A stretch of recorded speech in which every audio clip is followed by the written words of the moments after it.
joined by Miss Sathya Saran, who was the editor of Femina and is now consulting editor with HarperCollins India. She's a renowned journalist and has written a book of short stories titled The Dark Side and three biographies on some great personalities of cinema and music, namely Guru Dutt, S.D. Burman, and Jagjit Singh. Satya, welcome to LitFestX. Wonderful being here. Thank you. Satya, the topic for our session today is the changing tastes in cinema and music, and you're someone who has chronicled the lives of some of our musical greats, Yeah. and also you track a lot of the lives and the process of cinema. Clearly there has been a mass sort of change in the way people have taken to cinema, the new format, because of the multiplex era, because of the boom in cable television, and of course now in some ways the digital sort of movement as well. From your vantage point, what are some of the key trends that you're seeing in terms of people's perceptions and actual consumption of cinema and music in India? I think there are two very marked trends. There is the trend of super entertainment, where packaged beautifully. Every song sequence is a whole, it's a whole production in itself. Many countries, many changes of clothes, many dancers. The music is also in tune with all that. Very, it's not. There's no really Indian content in it. It's all rhythm, rhythm, rhythm. And on the other side, there is the meaningful story, wants soft music that accentuates the characters' emotions, and those films are also coming back into mainstream in a way. So I think these are two very distinct trends. Very interesting. You mentioned that in some of these songs and some of this content, there's hardly any Indianness or Indian content about it, whether it is, the fact that there's just rhythm or, in terms of the clothes or the lyrics as well.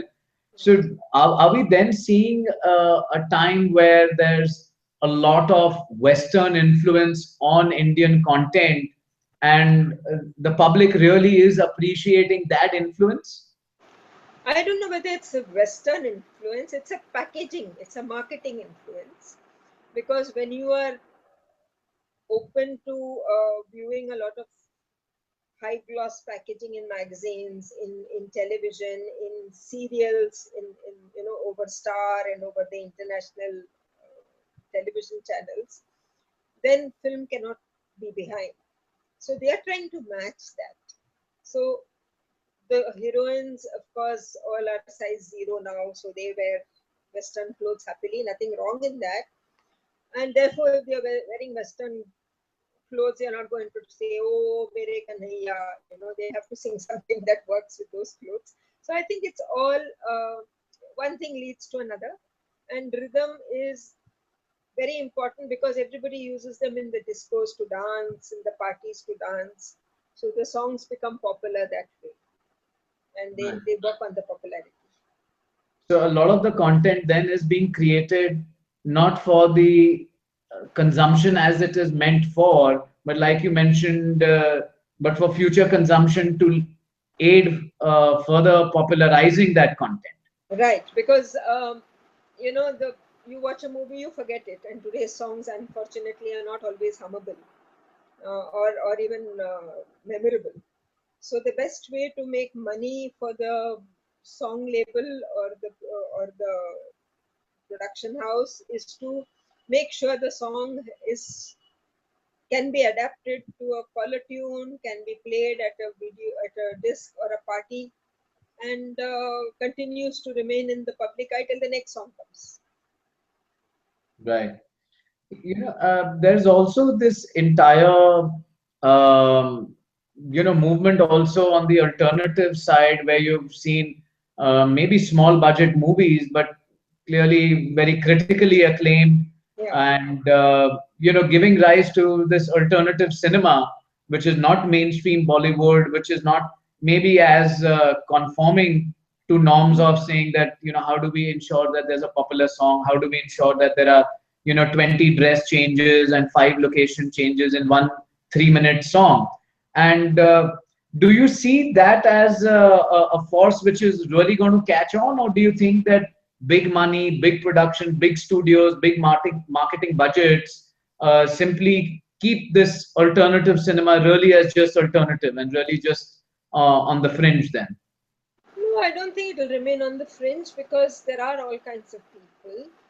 And, it's not that they were only critically acclaimed. If you look at Lunchbox and you look at even a movie like Iqbal, for that matter, which was very small budget and very small town, these feel good movies, these movies which plumb relationships, which try to understand relationships at different levels, they they not only get critical acclaim, they also get a viewership, and people talk about them. Ship of Theseus, everybody spoke about. Yes, it didn't get the kind of exposure it was, but that was a very, very bold, very hatke kind of effort.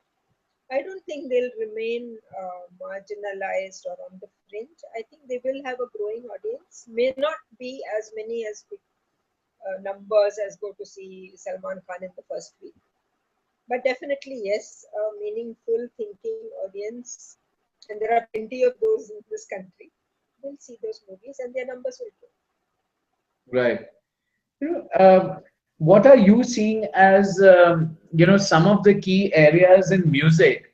I Yeah, mean, India has always had this dominance of uh, film music. I mean, not just Bollywood, but even down south as well. It is film music which has dominated what we listen to on our radios and the kind of CDs we buy or the songs we download.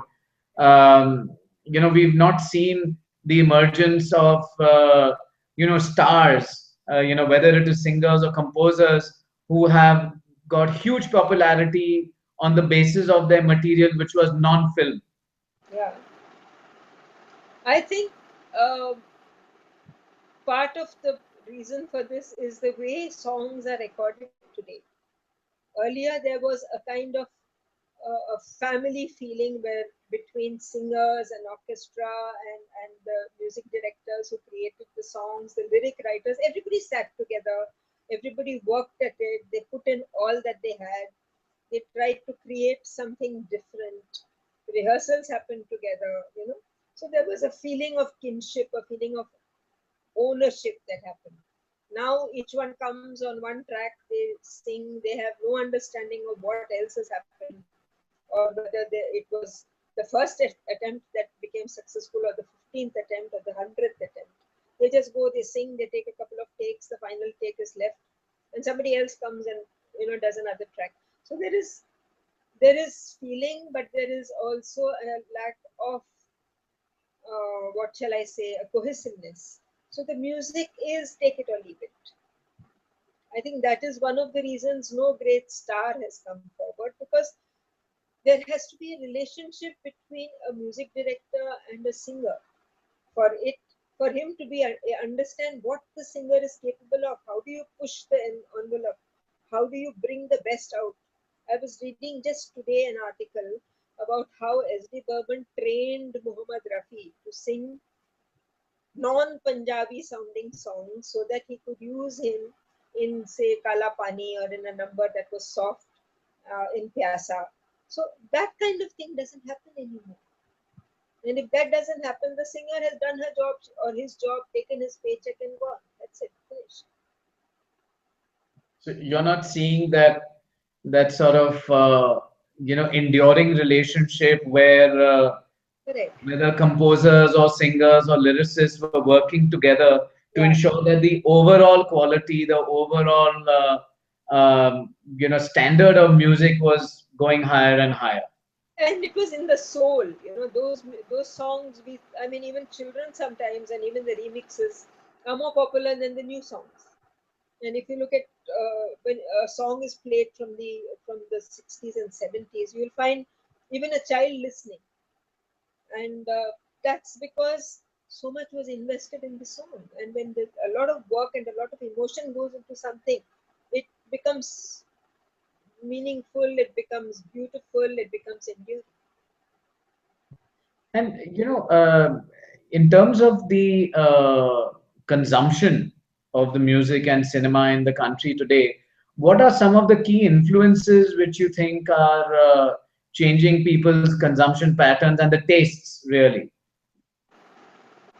I think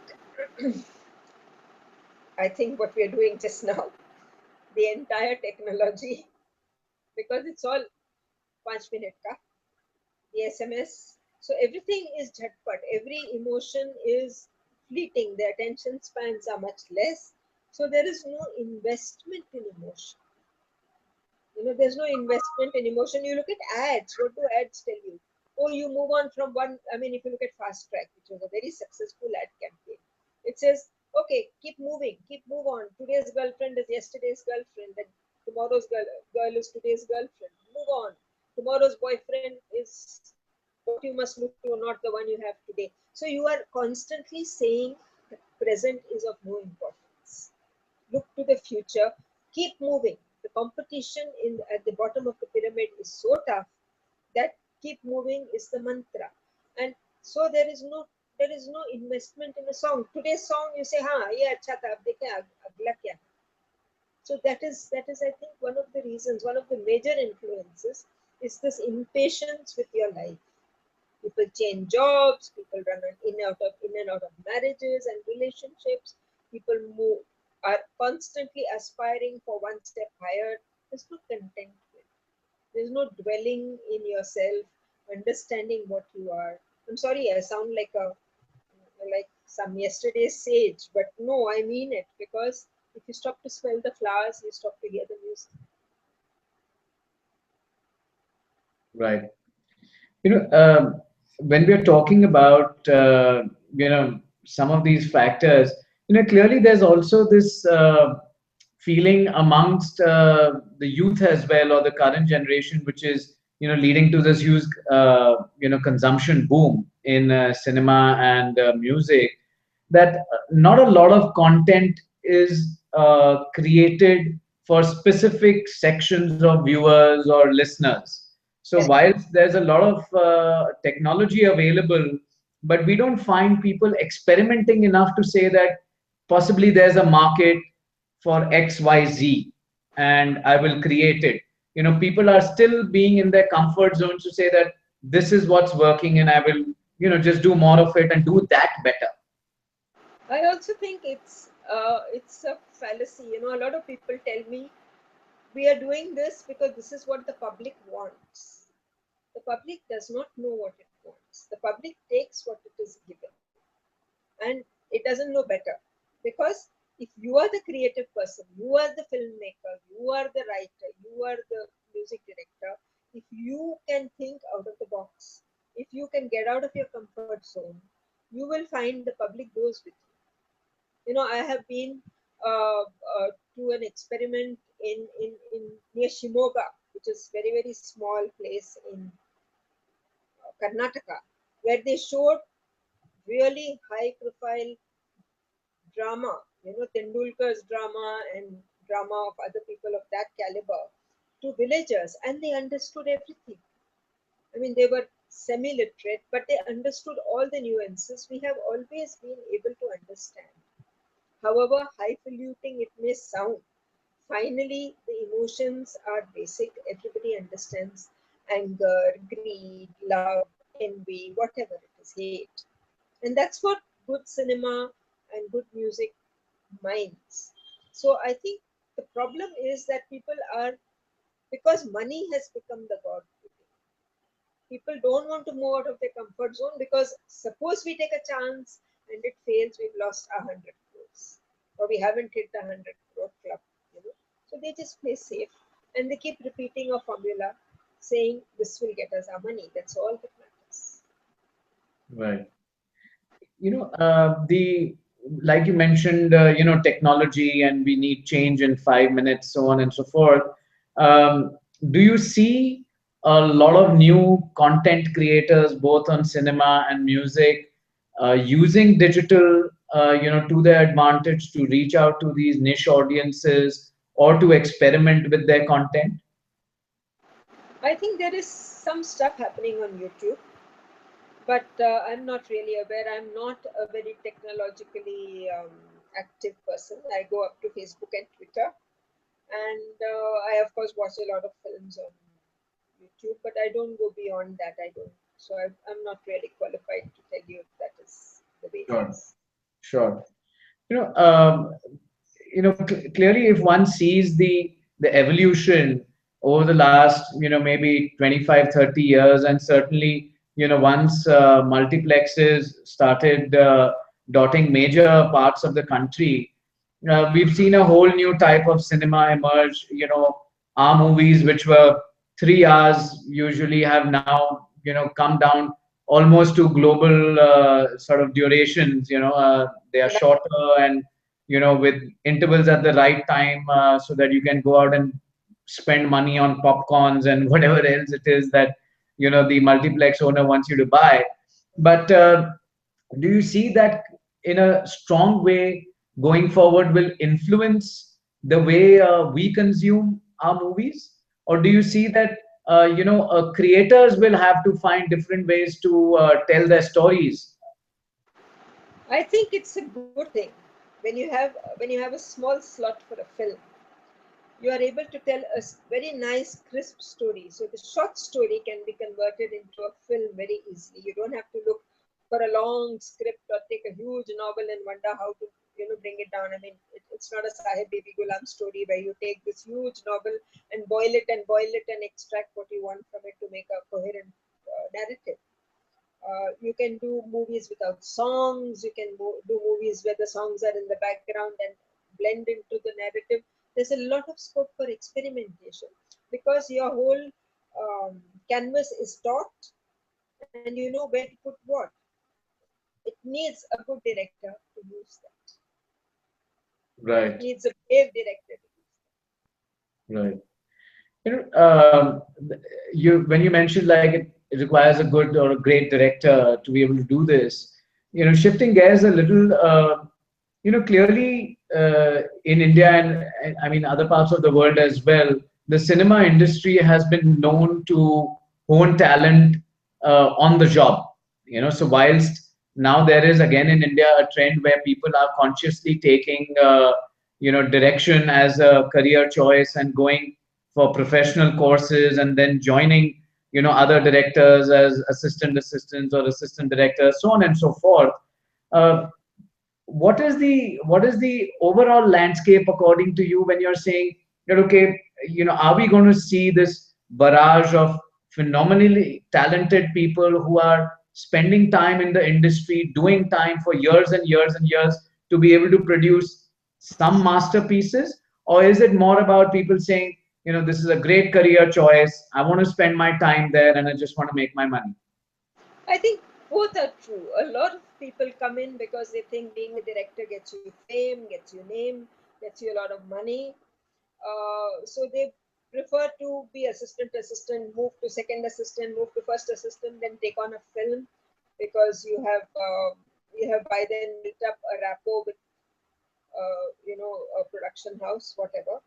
And on the other side, you have those who have something to say and who have want to express themselves differently, want to really understand what the art of cinema is, what the craft of cinema is, understand, work with a small team where everybody is committed to that project and works their butt off to make sure that they are able to deliver something that the public will remember. That is a different kind of search for fame. That is a search for immortality.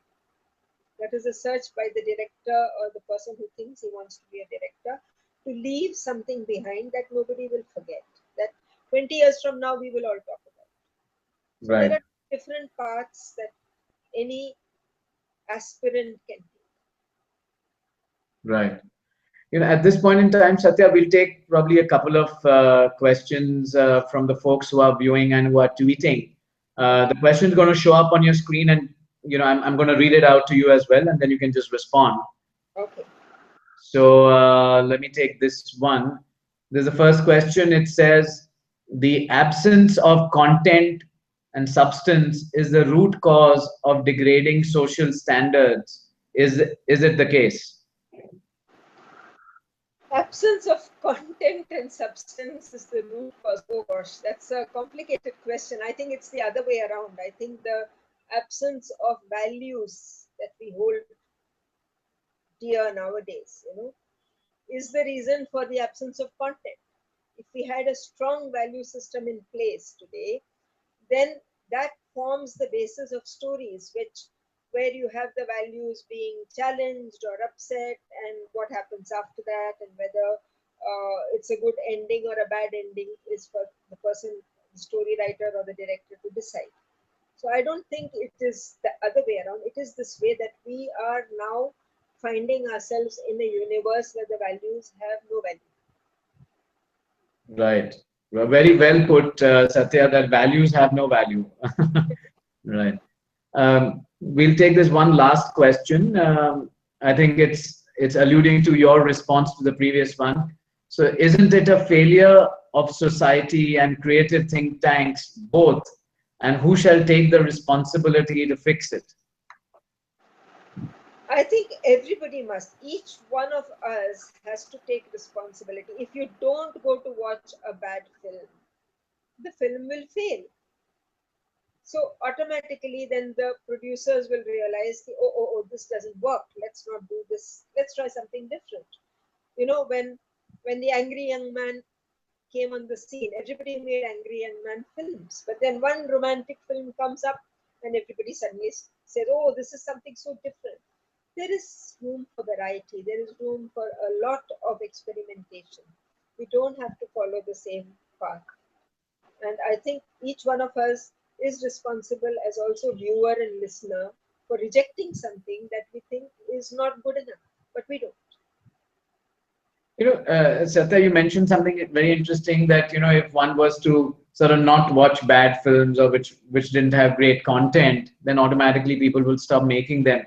But, in the last 2 or 3 years, we've seen this new style. Ouch, we've disappeared.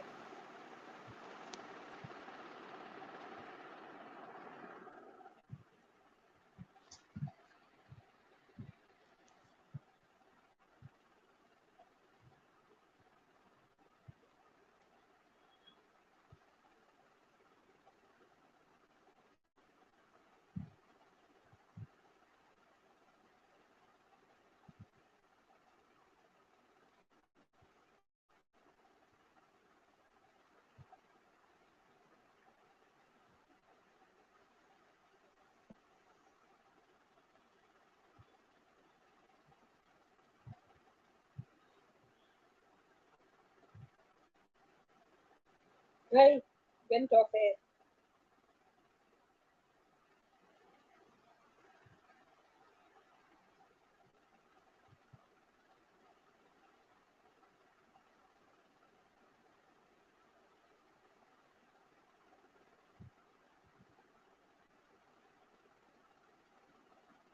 ठीक है तो बंद कर दो